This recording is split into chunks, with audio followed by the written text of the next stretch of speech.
50, 100 வருஷத்துக்குள்ள தான் ரிசர்ச் பண்ணி இந்த ஒரு விஷயத்த கண்டுபிடிச்சிருக்காங்க. ஆனா 1400+ இயர்ஸ்க்கு முன்னாடியே குரான்ல இந்த விஷயத்த அல்லாஹ் சொல்லியிருக்கான். அது என்னன்னு பார்ப்போமா? தேனீ போய் பூவுக்குள்ள எடுக்கிறது தேன் இல்ல. அது வெறும் நெக்டர் தான். அதுல எந்த ஒரு மருத்துவ குணமும் இல்ல. அது வயித்துக்குள்ள போய் அப்புறமா தான் தேனா மாறி வாய் வழியா வெளிய வருது அப்படிங்கிறத இப்பதான் கண்டுபிடிச்சிருக்காங்க. ஆனா 1400+ இயர்ஸ்க்கு முன்னாடியே குரான்ல இறைவன் இத பத்தி சொல்லியிருக்கிறான். அது மட்டும் இல்லாம சூரா நஹல் அப்படிங்கிற ஒரு சாப்டரவே தேனீயோட பெயரால இறக்கியிருக்கிறான்.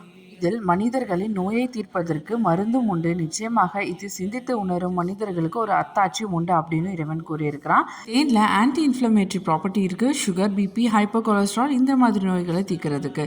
அது மட்டும் இல்லாமல் ஃபர்டிலைசேஷனை இம்ப்ரூவ் பண்ணுறதுக்கும் ரொம்பவே ஹெல்ப்ஃபுல்லாக இருக்குது. இந்த மாதிரி இன்னைக்கு சயின்ஸ் கண்டுபிடிச்சிட்டு இருக்க எத்தனையோ விஷயங்களை குரான் சொல்லியிருக்கு.